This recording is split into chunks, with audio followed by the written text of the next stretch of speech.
eternal. In the age before time was measured, before the foundations of the earth were laid, heaven was a realm of perfect order. The abode of the Almighty shone like a sea of crystal. The Most High sat upon his radiant throne, even more, his radiance brighter than 1,000 suns.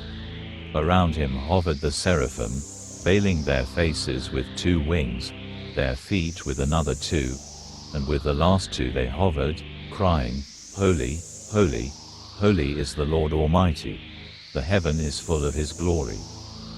The cherubim, mighty and terrible in their appearance, stood as sentinels around the throne, their 4 faces reflecting the wisdom of creation, man, lion, ox, and eagle. Their bodies shimmered like burnished bronze, and their many wings beat with the whisper of rushing wind. Beneath them, wheels covered in eyes turned with an intelligence beyond mortal understanding. Before there was time, before the stars had names, before the fabric of reality itself, there was God. The Almighty sat upon his eternal throne, surrounded by the hosts of heaven, whose wings beat in holy reverence, whose voices filled the halls of eternity with songs of unending praise. And then, he spoke. Let there be light.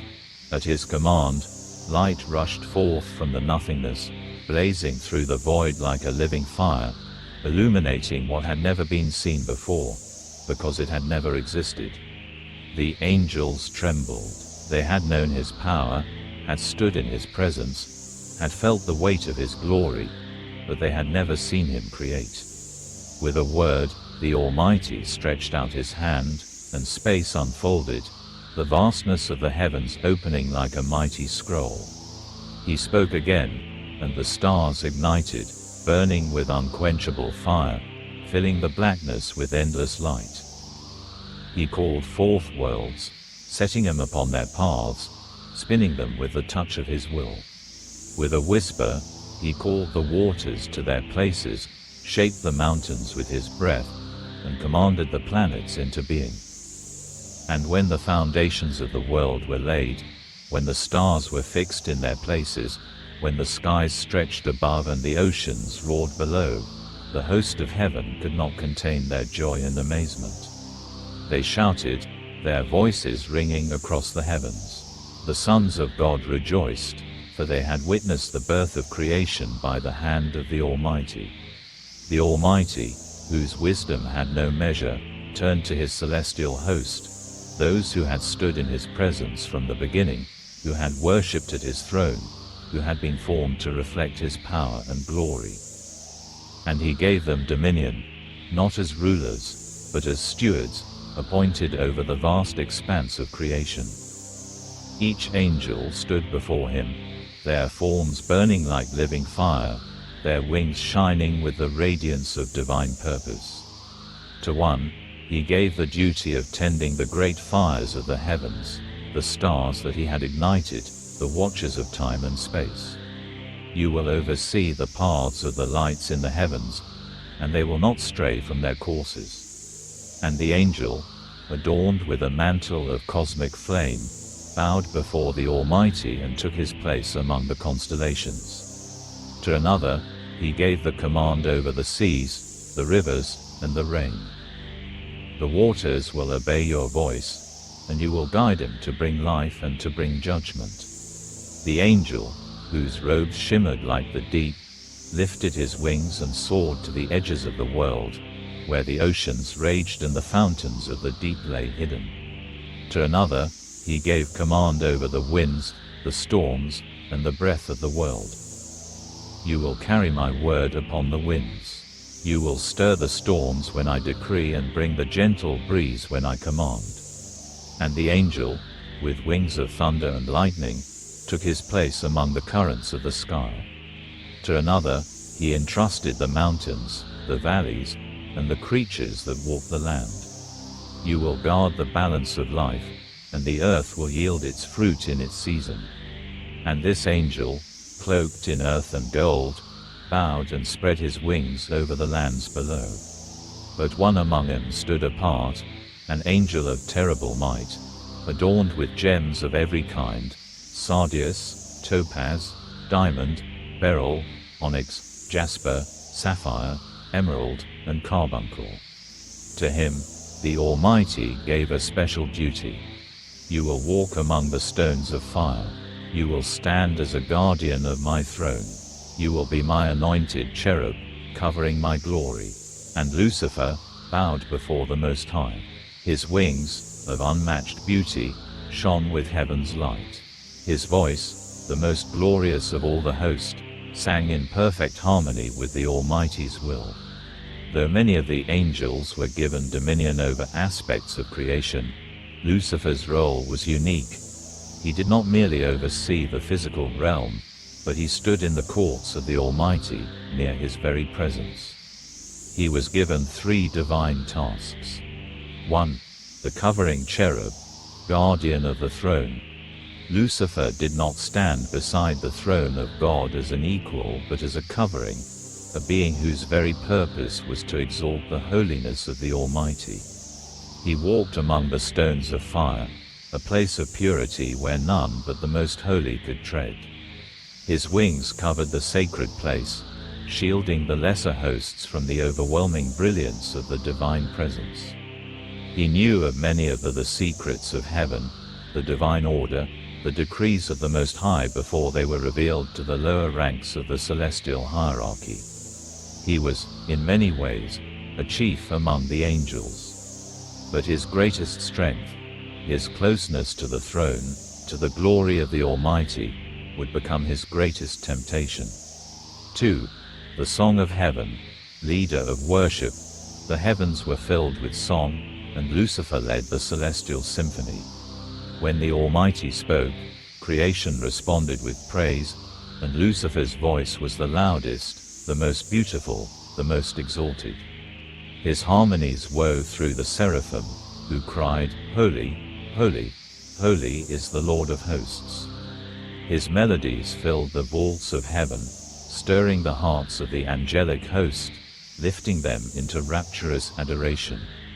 When the Almighty stepped forth to create, Lucifer's song declared his majesty. When the Almighty sat upon his throne, Lucifer's music proclaimed his dominion. 3. The reflection of divine beauty. Lucifer was the most resplendent of the host, designed to be a reflection of God's glory. But though he shone brightly, it was not his own light. He was a mirror, a vessel made to reflect the brilliance of the Almighty. Had he remained true, his beauty would have been a testament to God's greatness. At that moment, there was no rebellion in his heart. Only awe. Only the glory of his Creator. And so, the heavens and the earth were completed, each angel set to his task, the hosts of heaven standing in perfect harmony under the will of the Almighty. Creation sang. The angels rejoiced. The Almighty rested in his work. And all was good. But in time, one among the appointed would desire more. Among these celestial hosts, one stood above the rest, the most radiant of all created beings. He was known as Lucifer, the morning star, the anointed cherub who covers. His form was adorned with every precious stone, sardius, topaz, diamond, beryl, onyx, jasper, sapphire, emerald, and carbuncle, and he walked in the fiery stones of the throne room itself. His voice was like a chorus of harps, and his wings stretched over the holy mountain of God. Yet within him, a shadow grew. Though Lucifer's beauty was unparalleled, pride whispered to him, "Shall I not be like the Most High?" And so, the first sin was born, pride. At first, it was only a whisper in his own mind, a thought unspoken. Why should I bow when I shine so brightly? Why should I serve when I have been given such power? Am I not worthy of more? But sin does not stay silent for long. Lucifer began in secret. He did not stand openly against God, for he knew that even the brightest among the host feared the presence of the Almighty. No, he was subtle, as he would later be with Eve. He sought out the mighty ones of heaven, those whose beauty rivaled the stars, whose strength commanded awe. He spoke to Azazel, the fire-winged, whose blades burned with golden flame. To Gamaliel, the cloud rider, whose wings churned the skies like a storm. To Samariel, the watcher, whose eyes never closed, who saw all things but understood little. Lucifer did not command them.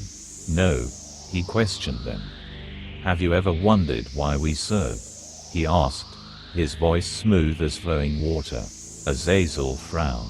Because it is our purpose. We were made to serve the Most High. Lucifer nodded, as if he agreed. Of course, that is what we have always been told. But let me ask you, why were we given such power? Why such wisdom, such beauty?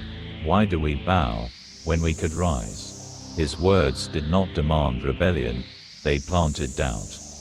To Gamaliel, who soared through the heavens faster than the winds, Lucifer spoke of freedom. Do you not long to be more, to move beyond the bounds set for us? You command the clouds, the storms obey your call. Why must you always be lesser? Gamaliel hesitated. He had never thought of it that way before. He had always flown where the Almighty commanded, never considering if he should fly somewhere else. Does the Most High fear what we might become? Lucifer whispered. Is that why he keeps us bound? To Samariel, the watcher, who knew all things but understood little, he whispered, if you are so wise, why does he not share all knowledge with you? Why are there secrets in the mind of the Most High that you may never know? If you are so wise, why do you think you can take the place of the Most High? If we were created to serve, why were we given the power to question? To those who listened, he offered a throne of self-worship. We could be more, he said to them. You could be more. Do you not see? The Almighty sits alone on his throne. He calls himself the Most High. But what if there were other thrones? What if we reigned beside him? Join me, and I will give you power. I will give you dominion. The host of heaven will bow before us. And many listened. Some turned away, their hearts trembling, but others considered his words. And so, it began. One by one, the mighty fell. A third of the stars were drawn into his orbit, their light darkening as they accepted his offer. They swore allegiance to the dragon. They swore to rise above the Most High. And Lucifer, once the morning star, spread his wings of darkness, ascending toward the throne of God, as he would later urge mankind to do, whispering, you will be like God. But the heavens are not blind. The throne did not move. The Almighty did not tremble. The Lord, who sees all hearts, called forth Michael, the captain of the heavenly host. His armor blazed like the sun, and in his hand, he held the sword of divine judgment, its edge burning with celestial fire. The heavens roared, and Michael and the host of heaven stood ready, their weapons drawn, their eyes burning with divine fire. Enough, Lucifer, you who have turned against the Most High, Michael proclaimed. You seek a throne that is not yours to take. Heaven belongs to the Most High alone. The heavens trembled. A great storm of divine energy crackled across the expanse as two armies prepared for war. On one side, Michael stood at the head of the celestial host, his armor gleaming like the sun, his flaming sword of judgment crackling with holy fire. His wings, vast and golden, unfurled as he pointed his sword toward the betrayer. Opposing him, the dragon, once the morning star, now wreathed in shadow and flame. His scales of sardius, topaz, and diamond shimmered even in rebellion, his great wings blotting out the firmament. His voice, once like harps in harmony, now rolled like thunder through the heavens. The armies of light stood behind Michael, seraphim hovered in the air, their 6 wings aflame, their faces veiled as they sang, their voices now war cries. The cherubim rolled forward, their wheels covered in countless eyes, their 4 faces reflecting the wisdom of creation: man, lion, ox, and eagle. Among Michael's generals stood Sariel, his mighty spear flashing with lightning; Ramiel, wielder of a bow that shot arrows of pure starlight; and Uriel, whose very gaze could burn through deception and darkness. Opposite them, the fallen gathered behind the dragon. They were once radiant, but now their forms were twisted, as they no longer reflected the glory of their creator. Some, still bearing the vestiges of their former beauty, grinned with cruel delight. With a deafening roar, the dragon struck first. His tail swept across the heavens, sending a storm of fire crashing into Michael's ranks. The seraphim scattered, wings trailing flame. But Michael stood firm. "Stand, warriors of the Almighty," he commanded, his voice shaking the very fabric of existence. The battle erupted in earnest. The heavens shook, the universe trembled. Michael and the dragon clashed in midair, their strikes shaking the firmament. Michael's sword met the dragon's claws, sparks of divine fire and infernal flames scattering like falling stars. Sariel, the spear-bearer, shot forward, driving his lightning-forged spear through the chest of a fallen angel. A cry of agony rang out as the traitor was cast down, falling like a meteor. Ramiel loosed his arrows of light, piercing through the wings of the Dark Ones, sending them spiraling into the abyss. But the fallen were relentless. One of the dragon's champions, Valakar, the Wing of Ruin, a towering figure wreathed in black fire, swung a great hammer of obsidian, scattering a host of lesser angels in a single blow. He roared in triumph, only for Uriel to descend upon him, his burning gaze piercing Valakar's soul. They were once friends, now they were mortal enemies. Uriel's fury was too much for Valakar as he tried to match him wound for wound.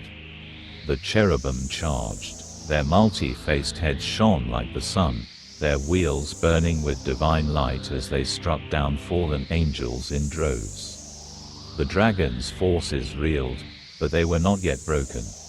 With a mighty roar, the dragon imagined that he could unleash a torrent of hellfire, a black inferno that could consume anything it touched. It was definitely aid him in his fight against Michael. The seraphim rallied, their songs turning into a thunderous war hymn. With each word, the power of the Almighty resonated through the battlefield. The fallen screamed as the holy sound tore through their essence, unraveling them. But still, the dragon fought on. Michael's sword struck the dragon's scales, searing through but not breaking him. The dragon retaliated, his tail whipping forward, wrapping around Michael's body and slamming him into the heavens. The impact sent shockwaves rippling across eternity. The dragon lunged, his fangs bared, seeking to crush Michael's throat, but Michael twisted free, his wings beating like thunder, and drove his sword deep into the dragon's shoulder. A roar of pure hatred echoed across the cosmos. The dragon clawed at Michael's face, tearing through his golden helm, sending fragments shattering into the void. The captain of the host of heaven gritted his teeth. "You cannot win, deceiver. The Lord rebuke you," Michael roared, wrenching his sword free and slashing again. With every strike, every cry of war, the heavens trembled. Stars flickered, their light dimmed by the shadow of rebellion. And then, the moment came. Suddenly the heavens shook with a force beyond comprehension. It did not come as thunder. It did not come as fire. It came as a decree, absolute, unchallenged, terrible in its finality. Enough. The word split through creation itself, a sound so absolute that the battle ceased in an instant. The warring hosts, both faithful and fallen, froze where they stood. Michael's blade, raised against a darkened principality, stopped mid-strike. Lucifer, the dragon, his body still shining with the fading remnants of his former beauty, felt his limbs falter, his power diminish. The heavens bent beneath the weight of the Almighty's presence. The presence of the Most High was terrible. The light of his glory, pure, unshaken, unstoppable, poured forth. All at once, the heavens froze. Not a single blade fell, nor could it. Not a single wing beat. Not a single eye was fast enough to twitch. Time itself ceased at the command of the Eternal One. The battle stood suspended, Michael's sword locked in mid-strike, a spear hurled from a fallen prince hanging in the air, the fires of war caught in stillness. A great silence fell over the warring host, because all were at the will of their Creator. And then, the Almighty spoke. His voice did not thunder, yet it was intense.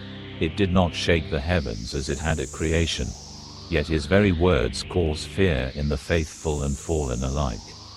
Instead, it came as a whisper that filled eternity, quiet, solemn, absolute, inescapable. Look. And suddenly, the veil was lifted. Though the Creator has stopped time, every angel could see what the Creator has presented for them to view. Before every angel, both the faithful and the fallen, the Almighty revealed the cost of their war. A vast and wondrous universe, once in perfect harmony, was now scarred and broken.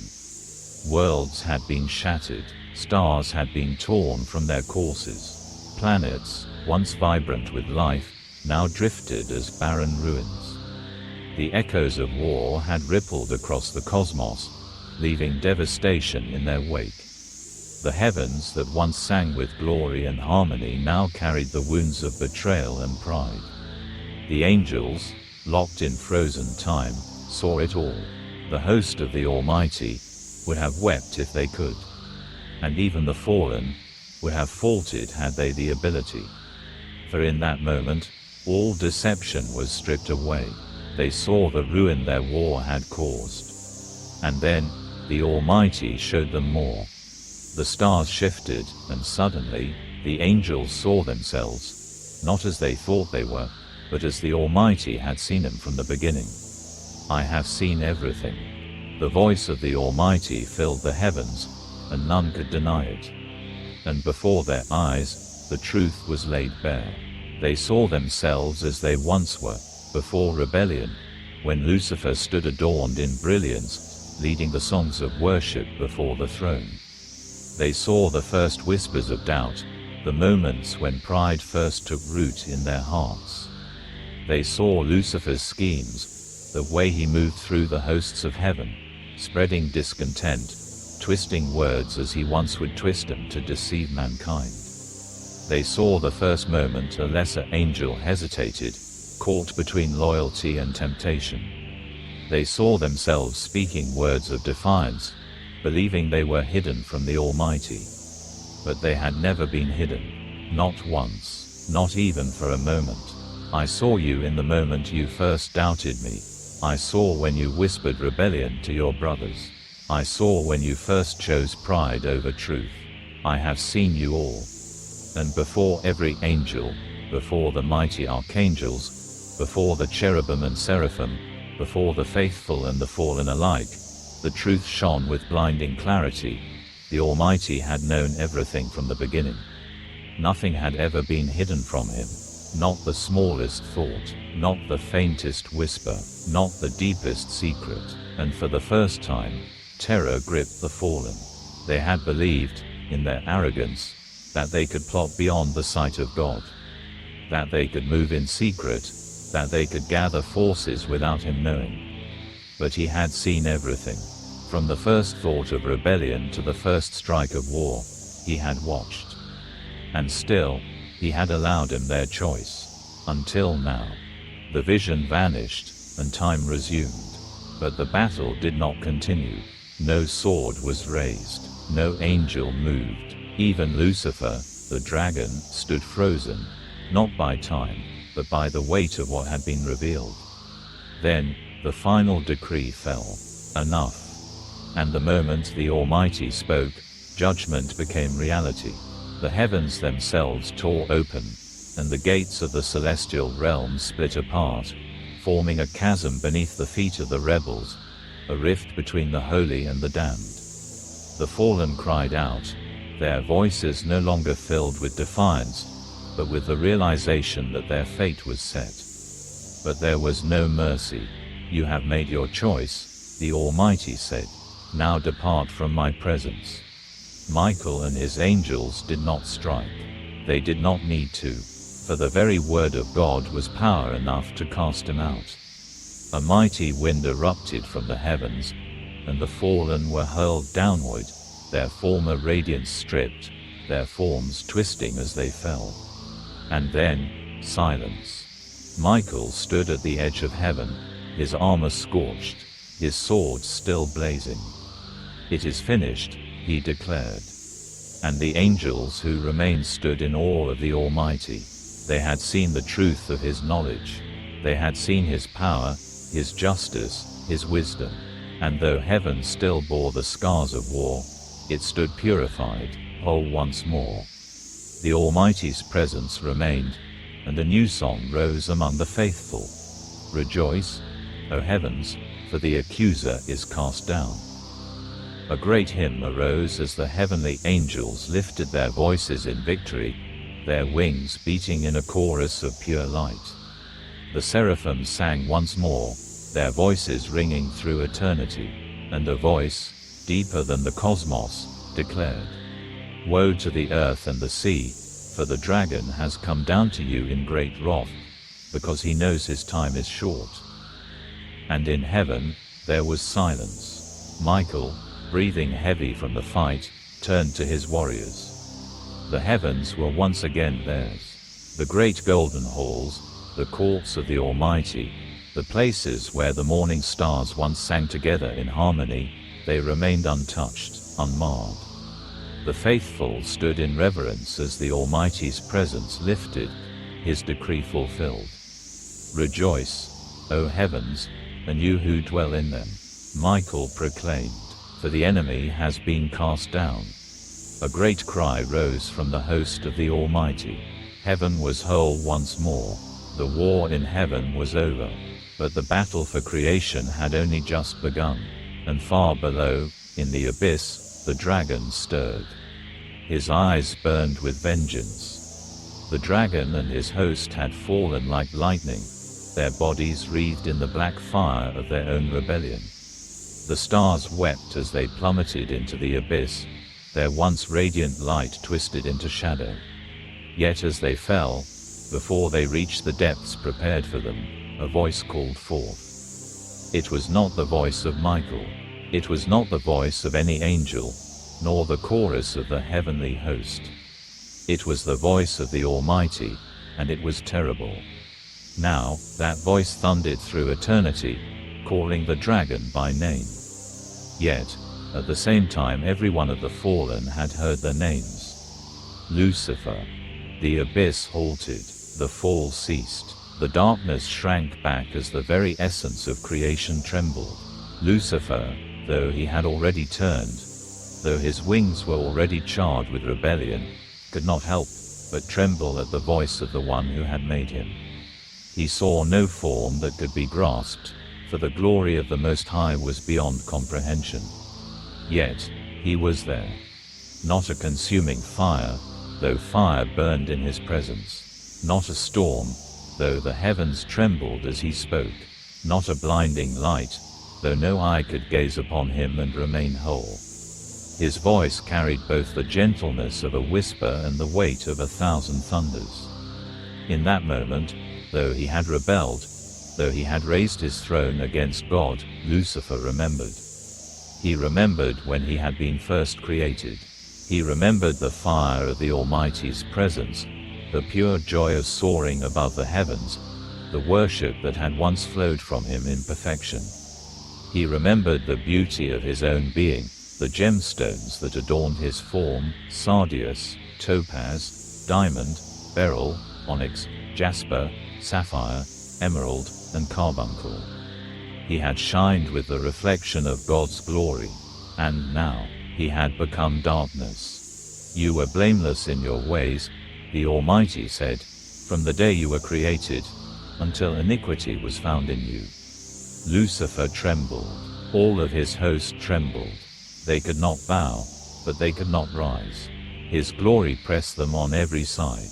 Something in the voice of their Maker stirred grief in them. The guilt and despair was overwhelming. You walked among the stones of fire. You were anointed. I made you to reflect my light, to guard the heights of heaven. But you have corrupted your wisdom for the sake of your splendor. The dragon said nothing.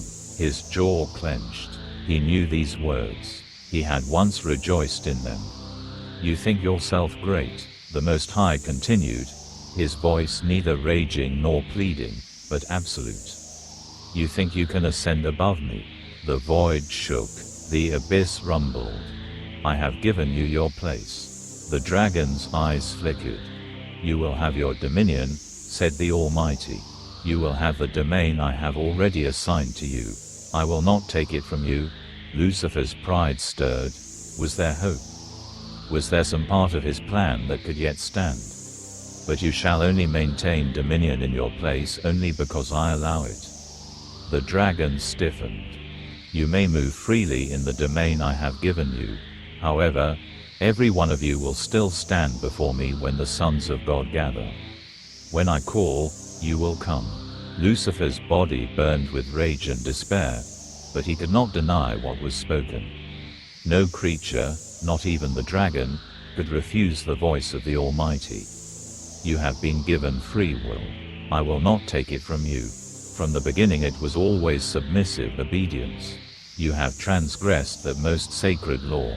Anything outside of your expressed commission, and now, the Almighty's presence pressed down, will be under my permission. The fallen angels quaked. You have transgressed not in ignorance, said the Almighty. For you have seen my glory. You felt my love. You have felt my presence. You knew the terror of my power, and yet you rebelled. You sought my glory. You sought to rule. Even in this I will get my glory out of you. Since you have seen all this, I will show you another thing. I will show you my judgment. His words was final. The abyss opened again, its hunger great, its blackness endless. The dragon spread his wings in defiance, his hatred, his sorrow, his fear all now boiling, unrestrained. You will not destroy me, he snarled. The Almighty did not answer his rage, but in the voice that had declared, "Let there be light," he now declared, "I will put enmity between you and the woman, between your seed and her seed. You will strike his heel," and here, for the briefest moment, Lucifer saw something. A figure, clothed in humility, yet shining with eternal light. A king, not adorned with jewels, but with thorns. A being, yet more than a being. And this figure, this promised one, this seed of the woman, but he will crush your head. The dragon was dumbfounded. He had no idea what the Most High was talking about. And what was a woman? When the voice of the Almighty ceased, when the overwhelming presence of the Most High withdrew, the abyss remained. Darkness, true and unrelenting, closed in around them. This was a product of their war. For the first time since their creation, they were alone. No light of heaven, no songs of the celestial host, no warmth of the Almighty's presence, only the vast and empty void, stretching endlessly before them, and for a time, there was silence. Then came the breathing, ragged, labored, seething with hatred. Then came the shifting of wings, once glorious, now scarred and tattered. Then came the voices, low and furious, whispering in the dark. Though they had defied him, though they had fought against his dominion, though they had spoken in arrogance, none of them could forget what they had just witnessed. They had stood before the Almighty. They had felt his gaze pierce through them.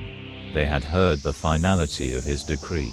And no matter how deep their pride, they knew the truth. The Almighty was terrible. His power was absolute. His voice was unbreakable law. There was no greater fear in all creation than standing before him and being condemned.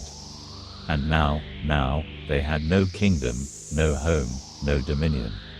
There was now only wrath and the knowledge that they were doomed. Lucifer, the dragon, stood first. His jeweled scales no longer gleamed with heaven's light, but the fire of his rage still burned. His wings, though torn, still spread wide. His voice, though shaken, still commanded.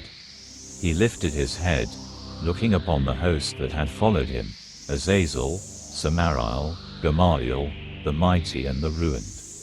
He could not let his guilt get the better of him, and he snarled. You tremble, he spat, you fear. Silence, roared Azazel, we all fear, even you. You filled us with delusions and led us to this condemnation. The silence returned again. None spoke. Even in their rebellion, they had felt the weight of the Almighty's words. Lucifer's eyes burned like molten gold. His voice was no longer filled with the smooth, enticing whispers of heaven. It was now a growl of fury and madness. Yes, he is terrible. He did not deny it. He could not deny it. Yes, he is greater. The words were bitter, but they were truth. But if I am to suffer judgment, I will not do it willingly. His tail lashed through the darkness, his wings tore through the void. His voice grew in intensity, echoing into the abyss. If we cannot rise, then we will drag his creation down with us. If we cannot take his glory, then we will defile it. If we are to be cast down, then we will shatter the universe as we fall. The dragon and his fallen host had no home, no kingdom, only the burning hatred, grief, despair and fear that fueled their war against the Almighty. But the abyss was not the end, only the beginning, for the Almighty had not taken away their dominion. As they set forth through the cosmos, they took notice of something. All was not left in ruin. There was one planet that had been restored, the Earth. And so, with wings of shadow and fire, they descended. When they reached the world, the fallen beheld a sight they had once seen from heaven's heights but had never touched. The earth was young, clothed in beauty, untainted, unmarred. The Almighty's presence still hung in the air. His voice had recently spoken, shaping the land, the waters, the sky. But greatest of all, there was man. Man, made in his image, in the image of the Almighty. Man, given dominion over his surroundings, a dominion given by the Almighty. Man, walking in the light of the Almighty. Lucifer and his host seethed with animosity. We were mighty, he growled to his host, and yet he gives them the earth. We were made of fire and light, and yet he places these creatures of dust above us. We should take his image bearers and corrupt them, snarled Gamaliel. You should whisper in their ears, as you whispered in ours. There is no redemption for us, but perhaps we can doom them as well. Imagine when the Almighty sees what we have done, growled Baal. Make them doubt, as you made us doubt, grinned Melech. Then we shall take from them what was meant for them, and it will be ours. But we will have our rule before we are judged, snarled Samael. We will build our kingdoms, wage our wars, consume their hearts. Lucifer's body trembled with rage, his wings spread like a storm.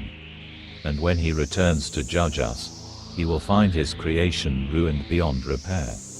I will make it so. The abyss trembled at his words, and the fallen, one by one, lifted their heads. Their fear was still there. The memory of his voice, his decree, his power, it would never leave them. But their vengeance burned hotter. Their desire for vengeance consumed them.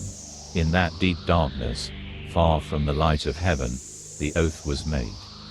They would war against the Almighty until the very end. They would turn his beloved creation against him. They would claim the earth, deceive the nations, and wage battle in the hearts of men. And when the final day came, when the Almighty called them forth for judgment, they would go down fighting.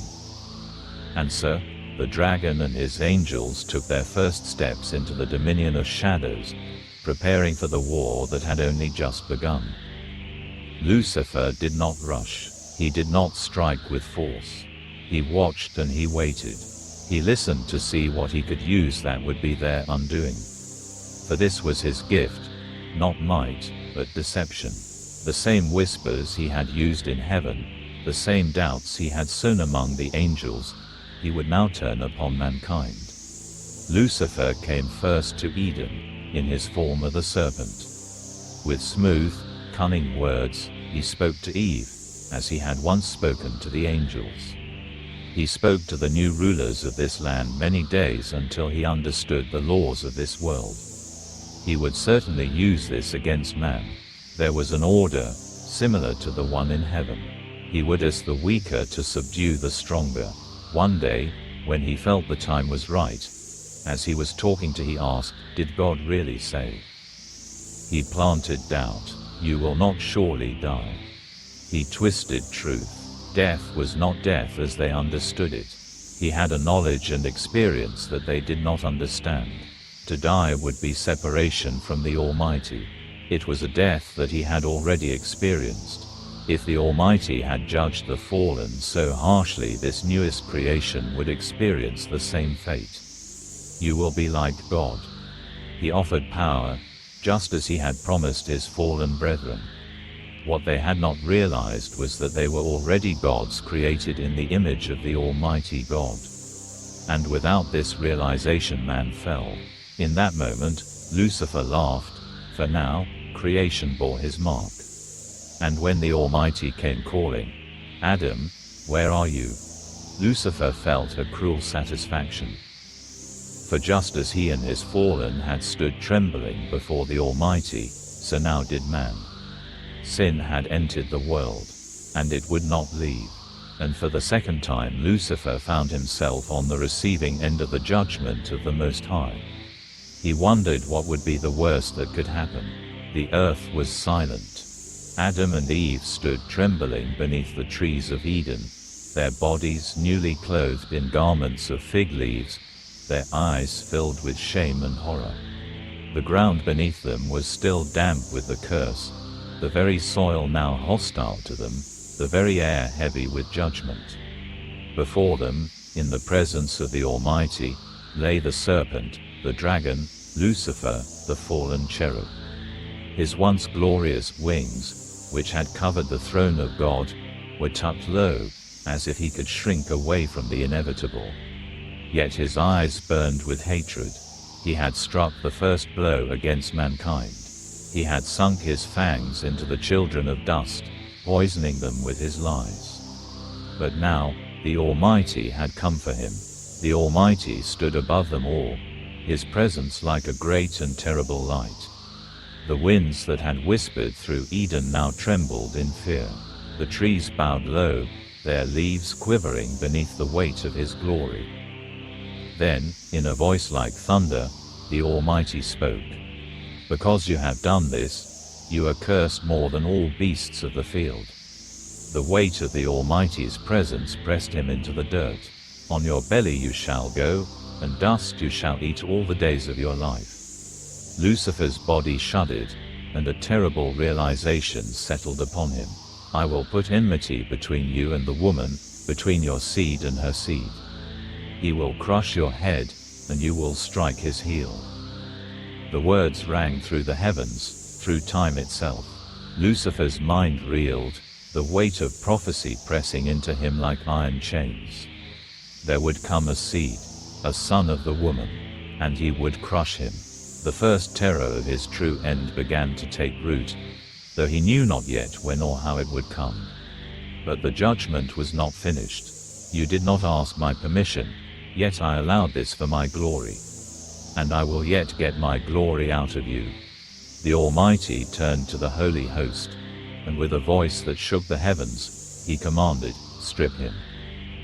The moment the decree left the Almighty's lips, the hosts of heaven descended.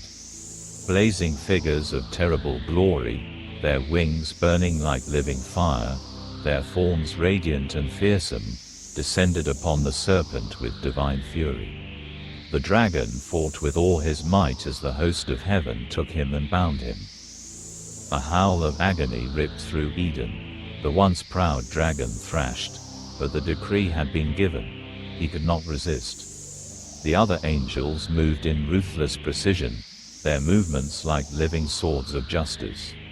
Lucifer's jeweled body, once magnificent, was now wounded, humiliated, his precious stones now stained with celestial ichor. Still, the judgment continued. The holy angels descended upon his limbs, tearing away his clawed hands, the very ones he had used to grasp for power. His talons, which had scraped the very heavens in his ascent to challenge the Almighty, were now ripped from him, one by one. His body convulsed, writhing under the weight of divine judgment. Adam and Eve stood shaking, unable to look away, seeing the full wrath of the Almighty upon the deceiver. Lucifer's voice, once the most beautiful of all creation, was now reduced to ragged cries of agony. As Lucifer lay in ruin, his body broken before the Almighty, the words echoed again in his mind. He will crush your head, and you will strike his heel. He could see it, a vision of the future, burned into his mind like fire. A child, born of woman, a man walking the earth, a heel pierced, his strike landing true, but then, a foot descending, a skull, crushed beneath it, his own. A choked growl of rage and horror rose in his throat, but the Almighty had turned away from him. The judgment had been carried out. Now, the serpent would crawl in the dust, cast down before the eyes of the very creatures he had sought to corrupt. His war was far from over, but now, he bore the marks of his judgment, the scars of his defeat, a constant reminder of the wrath of the Almighty and the prophecy that would haunt him for eternity. And the seed of the woman, the one who would crush him completely, would one day come, and the dragon would burn in terror waiting for him. The Almighty knew all and saw all, of that the dragon was sure. The judgment had been carried out. Lucifer, once the shining one, now lay in ruin before the Almighty. His limbs had been torn away, his jeweled body marred by celestial wrath. The once glorious guardian of heaven, the leader of angelic choirs, the one who walked among the stones of fire, was now a mutilated husk of his former self. His breath came in ragged gasps. The pain burned deep, not just in his shattered form, but in his pride. He had once stood at the pinnacle of creation, anointed to reflect the Almighty's glory. Now, he crawled upon the dust like the very beasts of the earth. And the voice of God still thundered in his mind. On your belly you shall go, and dust you shall eat all the days of your life. This was his new existence, a wretched reminder that he, who had sought to ascend, had been brought low. Adam and Eve, still trembling beneath the trees, looked upon him in fear and awe. The one who had deceived them, who had spoken with such power and cunning, now lay in shame, the judgment of the Almighty upon him for all to see. And the earth, now cursed because of his deception, seemed to recoil from him, as if even the ground itself loathed his presence. He was no longer fit for Eden, and so, he was cast out. Lucifer tried to gather strength in his wings, yet fell through the skies, his ruined form plummeting like a broken star. He crashed into the land beyond Eden, the force of his fall sending shockwaves through the accursed soil. The heavens above him were sealed, the garden now barred to him by flaming swords of holy fire. He had known exile before, cast from the heights of heaven in his first rebellion, but this was a new shame. And then, they came, his host, the fallen angels, those who had rebelled with him in the first war, descended from the shadows, drawn to their master's agony. But as they beheld him, they froze. Terror gripped them. He was no longer the radiant being who had once led them against the Almighty. No longer the jewel-adorned prince whose beauty had commanded reverence. He was maimed, diminished. The mighty dragon, the great adversary, now dragged himself upon the cursed ground, his severed limbs a testimony of divine vengeance. Silence fell among the ranks of the fallen. For the first time, they saw something in him they had never seen before: defeat. Some of them, the most loyal and vengeful, clenched their fists in anger, feeling his pain as if it were their own. They saw not just his humiliation, but their own. If he could be brought so low, what hope was there for them? Others, though still rebels, took a step back, their faith in his cause shaken. And among them, there were those who feared. They had warred against heaven, they had defied the Almighty, but now they saw with their own eyes that his judgment was real. And they knew, this was only the beginning. Lucifer, still writhing in the dust, lifted his head. His pain was unbearable, but his rage stifled for the moment. His eyes, though dimmed, still smoldered with defiance.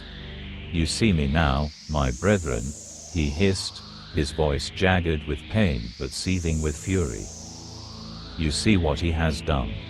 Some of the fallen stepped forward, their expressions hardened with vengeance. "We are with you, Morning Star." But others hesitated. They had warred once, and though they had lost, they had still kept their form, their dominion. But now, Lucifer had defied the Almighty again, and this was the cost. One of them, a dark-winged watcher, spoke in a measured voice. "You are our prince, but even you are not beyond his wrath. If we continue with you, what shall befall us?"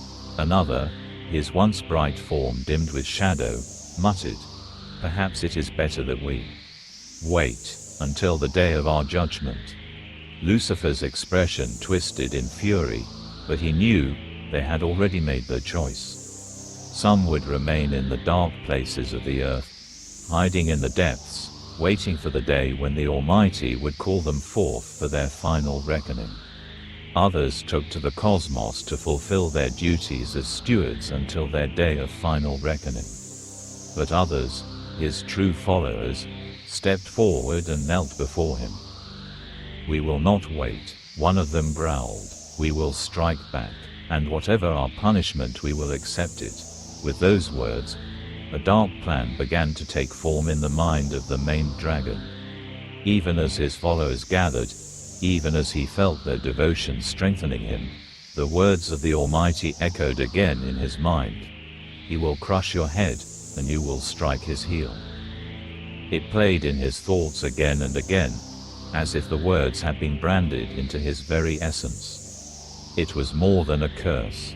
It was a promise. The Almighty never lied. One day, a child of the woman, a mere human, would crush him completely. It was unthinkable, unbearable, and yet, it was inevitable. The Almighty never lied. "Then I will corrupt them all," he snarled under his breath.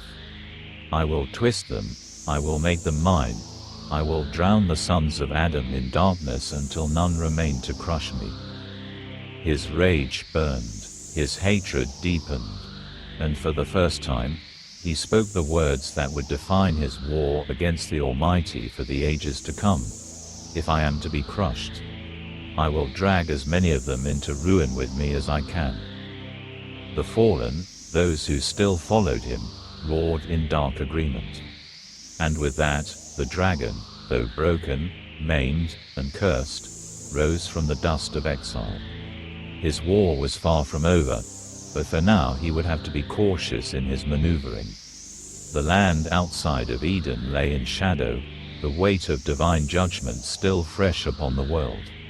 The cursed soil cracked beneath the feet of the fallen host, and the air carried the heavy scent of bitterness and exile. Lucifer, the maimed dragon, lay against a jagged rock, his body still racked with pain, his mind burning with rage and shame.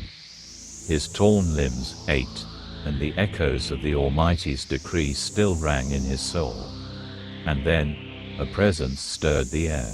One of the fallen, a lesser prince named Razanul, who still bore the marks of his former brightness, froze. His dark eyes widened, and his wings trembled.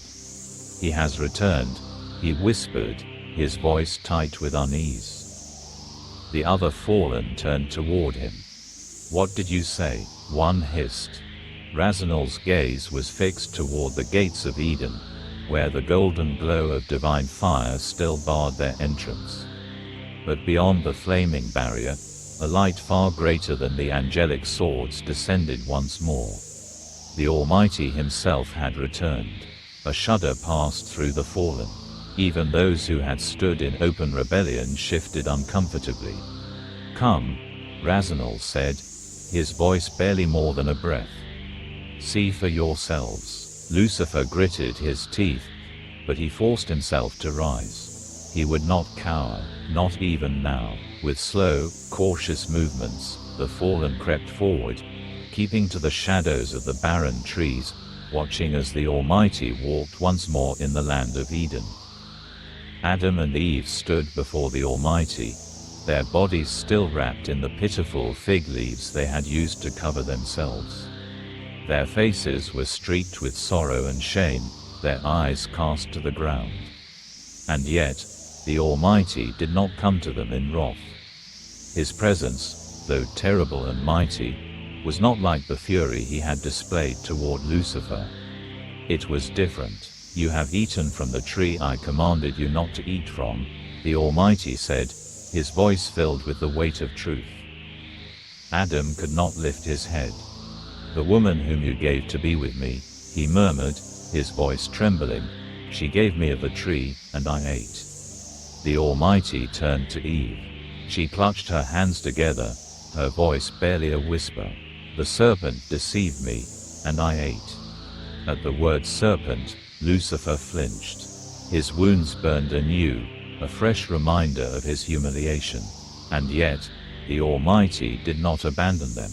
Instead, he spoke again, and his words were not like those he had spoken to Lucifer.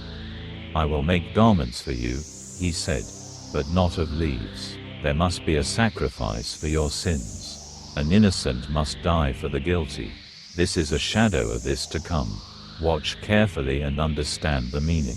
Watch carefully and understand the severity of your trespass against me." The fallen watched in stunned silence as the Almighty moved toward the altar of stone. And there, before Adam and Eve, he brought forth a sacrifice.